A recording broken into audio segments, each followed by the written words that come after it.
Trump ಭಯಾನಕ ಹೆಜ್ಜೆ. ಭಾರತದ ಪಕ್ಕದಲ್ಲೇ ಹೊಸ ಬಂದರು. ಬಲೂಚಿಸ್ತಾನಕ್ಕೆ ಅಮೆರಿಕ ಎಂಟ್ರಿ. ನಮಸ್ಕಾರ ಸ್ನೇಹಿತರೆ.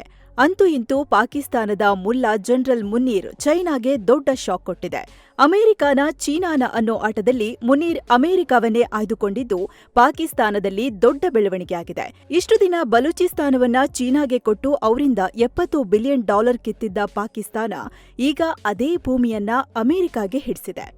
ಮಹತ್ವದ ಬೆಳವಣಿಗೆಯಲ್ಲಿ ಬಲೂಚಿಸ್ತಾನದ ಪಸ್ನಿಯಲ್ಲಿ ಹೊಸ ಬಂದರನ್ನ ನಿರ್ಮಿಸೋಕೆ ಅಮೆರಿಕ ಮುಂದಾಗಿದ್ದು ಖುದ್ದು ಪಾಕಿಸ್ತಾನ ಆಹ್ವಾನ ಕೊಟ್ಟಿದೆ.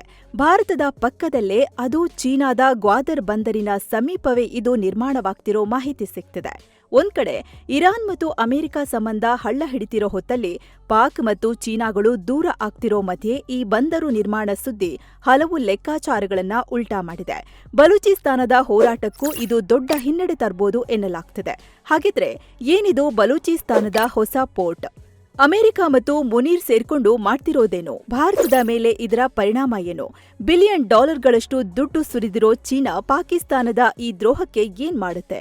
ಎಲ್ಲವನ್ನ ಈ ವಿಡಿಯೋದಲ್ಲಿ ನೋಡೋಣ. ಆದ್ರೆ ಅದಕ್ಕಿಂತ ಮುಂಚೆ ನೀವಿನ್ನೂ ಮಸ್ಮಗ ಚಾನೆಲ್ಗೆ ಸಬ್ಸ್ಕ್ರೈಬ್ ಆಗಿಲ್ಲ ಅಂದ್ರೆ ಈ ಕೂಡಲೇ ಸಬ್ಸ್ಕ್ರೈಬ್ ಆಗಿ, ಪಕ್ಕದಲ್ಲಿರೋ ಬೆಲ್ ಐಕಾನ್ ಮೇಲೆ ಕ್ಲಿಕ್ ಮಾಡಿ ನಮ್ಮನ್ನ ಪ್ರೋತ್ಸಾಹಿಸಿ.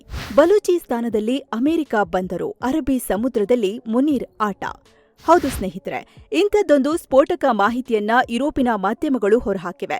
ಮೊನ್ನೆ ಜೋಕರ್ ಪ್ರಧಾನಿ ಶೆಹಬಾಜ್ ಷರೀಫ್ ಹಾಗೂ ಪಾಕ್ ಜನರಲ್ ಅಸೀಂ ಮುನೀರ್ ಅಮೆರಿಕಾಗೆ ಭೇಟಿ ಕೊಟ್ಟು ಟ್ರಂಪ್ ಭೇಟಿಯಾಗಿದ್ರು.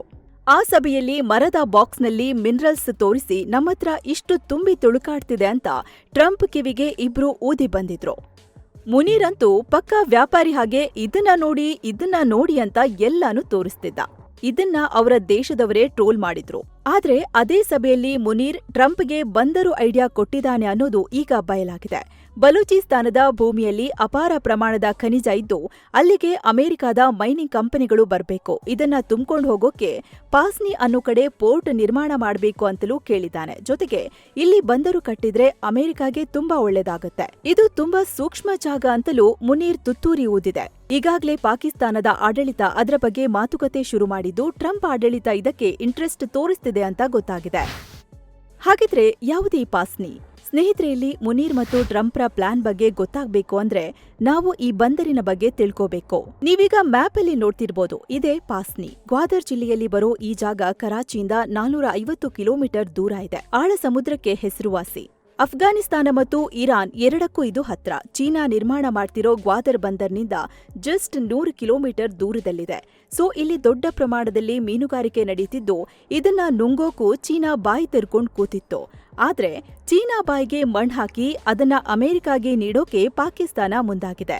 ಅಲ್ಲದೆ ಈ ಪೋರ್ಟ್ ಅಭಿವೃದ್ಧಿ ಮಾಡೋಕೆ ಸುಮಾರು 13,000 ಕೋಟಿ ರೂಪಾಯಿ ಖರ್ಚಾಗುತ್ತೆ ಅಂತಲೂ ಅಂದಾಜು ಮಾಡಲಾಗಿದೆ. ಇದನ್ನ ಅಭಿವೃದ್ಧಿ ಮಾಡಿದ್ರೆ ಬಲೂಚಿಸ್ತಾನದಲ್ಲಿರೋ ಕ್ರಿಟಿಕಲ್ ಮಿನರಲ್ಸ್ ಅನ್ನ ಇಲ್ಲಿಂದ ಅಮೆರಿಕಾಗೆ ಸರಬರಾಜು ಮಾಡಬಹುದು ಅಂತ ಪಾಕಿಸ್ತಾನ ಹೇಳಿದೆ. ಈಗಾಗಲೇ ಪಾಕಿಸ್ತಾನದ ಆರ್ಮಿ ಜೊತೆಗೆ ಅಮೆರಿಕದ ಮೆಟಲ್ ಕಂಪನಿಗಳು 4,500 ಕೋಟಿ ರೂಪಾಯಿಯ ಒಪ್ಪಂದ ಮಾಡಿಕೊಂಡಿದೆ. ಪಾಕಿಸ್ತಾನದ ಡಿಫೆನ್ಸ್ ಮತ್ತು ಟೆಕ್ನಾಲಜಿ ಕ್ಷೇತ್ರದಲ್ಲಿ ಈ ಹಣ ಹೂಡಿಕೆ ಮಾಡಿಸಿಕೊಳ್ಳೋಕೆ ಪಾಕಿಸ್ತಾನ ಪ್ಲಾನ್ ಹಾಕಿದೆ. ಸೊ ಆ ಕ್ಷೇತ್ರಕ್ಕೆ ಬೇಕಾದ ಮೆಟಲ್ಗಳು ಬಲೂಚಿಸ್ತಾನದಲ್ಲಿ ಸಿಗೋದ್ರಿಂದ ಅದನ್ನ ಅಮೆರಿಕನೇ ಹೊರತೆಗೀಲಿ ಅಂತ ಪಾಕಿಸ್ತಾನ ಹೇಳ್ತಿದೆ. ಹೇಗೂ ಆ ಮಿನರಲ್ಸ್ ತೆಗೆಯೋಕೆ ಬೇಕಾದಷ್ಟು ಖರ್ಚಾಗುತ್ತೆ. ಅಲ್ಲದೆ ಬಲೂಚಿಸ್ತಾನದ ಹೋರಾಟಗಾರರು ತೊಂದರೆ ಕೊಡ್ತಾರೆ. ಏನೋ ಸ್ನೇಹಿತರೆ, ವರದಿಯಲ್ಲಿ ಮುಂದುವರಿಯುವ ಮುನ್ನ 7 ಸೈನ್ಸ್ ಟೂರಿಸಂ ಕಂಪನಿ ಅಂಡಮಾನ್ಗೆ ಟ್ರಿಪ್ ಅನ್ನ ಆಯೋಜನೆ ಮಾಡಿದೆ. ಆಫರ್ ಪ್ರೈಸ್ ಕೇವಲ 51,700 ರೂಪಾಯಿ ಮಾತ್ರ. ಅಂಡಮಾನ್ 4 ನೈಟ್ 5 ಡೇಸ್ ಟ್ರಿಪ್ ಇದು.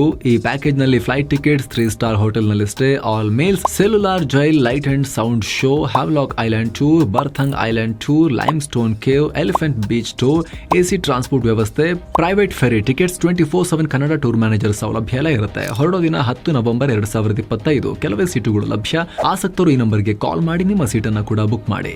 ಬನ್ನಿ ಈಗ ವರದಿಯಲ್ಲಿ ಮುಂದುವರಿಯೋಣ. ಸೊ ಅಮೆರಿಕವೇ ಬಂದ್ರೆ ಅವರೇ ಹಣ ಹೂಡಿ ಅವರೇ ಇದನ್ನ ಹೊರತೆಗಿತಾರೆ ಅಂತ ಪಾಕಿಸ್ತಾನ ಯೋಜಿಸಿದೆ.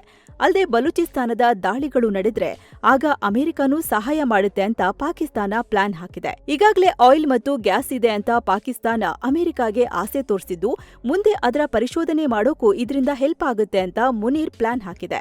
ಅಲ್ಲದೆ ಭಾರತದ ಪಕ್ಕದಲ್ಲಿ ಅಮೆರಿಕವನ್ನ ತಂದು ಕೂರಿಸಿದ್ರೆ ನಾಳೆ ಅರಬ್ಬಿ ಸಮುದ್ರದಲ್ಲಿ ಭಾರತದ ಪ್ರಭಾವಕ್ಕೆ ಹೊಡೆತ ಕೊಡಬಹುದು.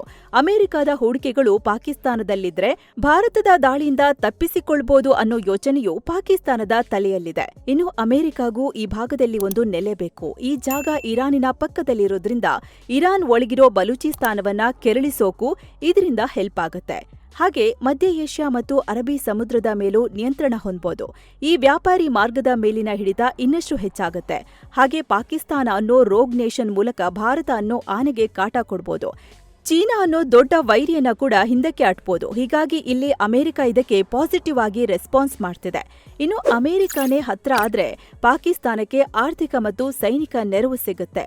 ಚೀನಾದ ಡಮ್ಮಿ ಆಯುಧಗಳ ಬದಲಾಗಿ ಅಮೆರಿಕದ ಹೊಸ ಆಯುಧಗಳು ಸಿಗುತ್ತೆ. ಇಂಟರ್ನ್ಯಾಷನಲ್ ಸಂಸ್ಥೆಗಳಿಂದ ಬೇಗ ಲೋನ್ ಸ್ಯಾಂಕ್ಷನ್ ಆಗುತ್ತೆ.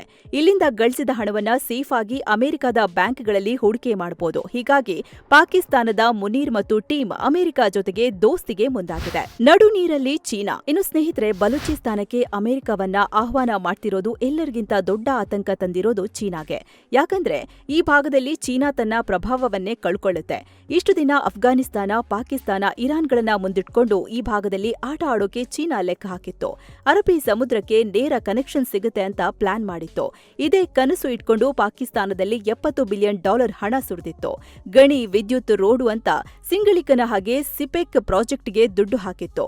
ಆದ್ರೀಗ ಆ ಎಲ್ಲ ಹಣವೂ ಮಣ್ಣಾಗತ್ತೆ.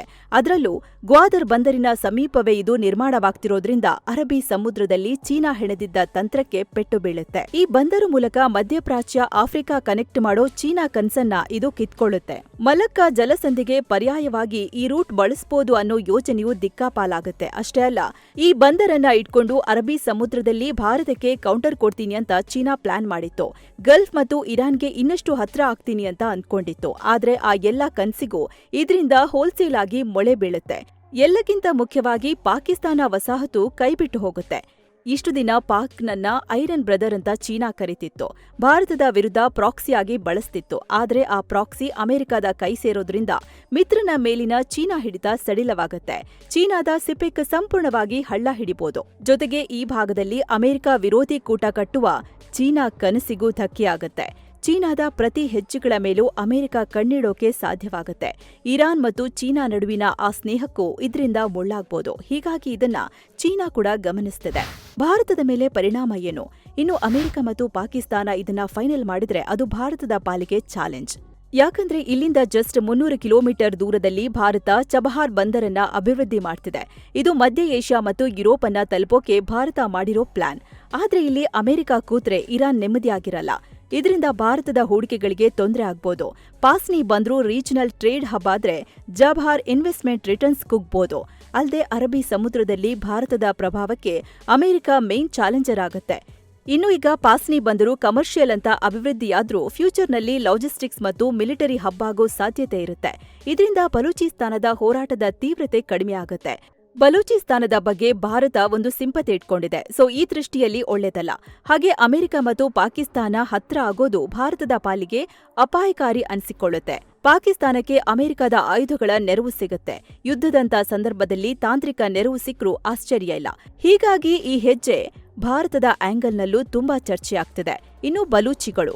ಸ್ನೇಹಿತರೆ, ಅಮೆರಿಕ ಬಲೂಚಿಸ್ತಾನಕ್ಕೆ ಬರೋದು ಅಂದ್ರೆ ಅವರ ಪಾಲಿಗೆ ತುಂಬಾ ಡೇಂಜರ್. ಯಾಕಂದ್ರೆ ಅಮೆರಿಕ ಮಿನರಲ್ಸ್ ಹೆಸರಲ್ಲಿ ಇವರನ್ನ ಹತ್ತಿಕ್ಬೋದು. ನಾಳೆ ಜಾಗತಿಕ ಮಟ್ಟದಲ್ಲಿ ಇವರನ್ನ ಉಗ್ರರು ಅಂತ ಘೋಷಿಸೋಕೆ ಅಮೆರಿಕ ಮುಂದಾಗ್ಬೋದು. ಅಲ್ಲದೆ ಬಲೂಚಿಸ್ತಾನದ ವಿರುದ್ಧ ಹೋರಾಡೋಕೆ ಪಾಕಿಸ್ತಾನಕ್ಕೆ ನೇರವಾಗಿ ನೆರವು ಕೊಡ್ಬೋದು. ಅಮೆರಿಕ ಚೀನಾ ರೀತಿ ಹೊಡೆದಾಡೋಕೆ ಹೆದರೋ ದೇಶ ಅಲ್ಲ. ತಮ್ಮ ಸ್ವಾರ್ಥ ಅಂತ ಬಂದಾಗ ಯಾರನ್ನ ಬೇಕಾದ್ರೂ ನಾಶ ಮಾಡ್ತಾರೆ. ಹೀಗಾಗಿನೇ ಈಗ ಇದನ್ನ ಬಲೂಚಿಗಳು ಕೂಡ ವಿರೋಧ ಮಾಡ್ತಿದ್ದಾರೆ. ಈಗಾಗಲೇ ಬಲೂಚ್ ಹೋರಾಟಗಾರ ಮೀರ್ ಯಾರ್ ಬಲೂಚ್ ನಾವು ಇದನ್ನ ಒಪ್ಪಲ್ಲ ಅಂತ ಅನೌನ್ಸ್ ಮಾಡಿದ್ದಾರೆ. ಈ ರೀತಿ ಅಕ್ರಮವಾಗಿ ನಮ್ಮ ದೇಶಕ್ಕೆ ಕಾಲಿಟ್ರೆ ನಾವು ಯಾರನ್ನೂ ಬಿಡಲ್ಲ ಅಂತ ಹೇಳಿದ್ದಾರೆ. ಈ ದೇಶ ಕಟ್ಟೋದು ನಮಗೆ ಗೊತ್ತು ಅನ್ನೋ ಚಾಲೆಂಜ್ ಅನ್ನು ಮಾಡಿದ್ದಾರೆ. ಸೊ ಹೀಗಾಗಿ ಈ ಬಂದರಿನ ವಿಷಯ ಜಾಗತಿಕ ಮಟ್ಟದಲ್ಲಿ ಚರ್ಚೆಗೆ ಗ್ರಾಸವಾಗಿದೆ. ಆದ್ರೆ ಇದನ್ನೆಲ್ಲ ದೂರದಲ್ಲೇ ನಿಂತು ನೋಡ್ತಿರೋ ಇರಾನ್ ತಮ್ಮ ಬ್ರದರ್ ಪಾಕಿಸ್ತಾನಕ್ಕೆ ಯಾವ ರೀತಿ ಉತ್ತರ ಕೊಡುತ್ತೆ ಅನ್ನೋದು ಮುಂದಿರೋ ಕುತೂಹಲ. ಅಮೆರಿಕವನ್ನ ತನ್ನ ಪಕ್ಕಕ್ಕೆ ನಿಲ್ಲಿಸಿ ಪಾಕಿಸ್ತಾನ ಲಾಭ ಮಾಡ್ಕೊಂಡ್ರೆ ಖಮೇನಿಗಳ ಆಟ ಕೂಡ ಶುರುವಾಗುತ್ತೆ. ಆ ಆಟ ಹೇಗಿರುತ್ತೆ ಅನ್ನೋದು ಕೂಡ ಅವರು ಶುರು ಮಾಡಿದ ಮೇಲೇನೆ ಗೊತ್ತಾಗುತ್ತೆ.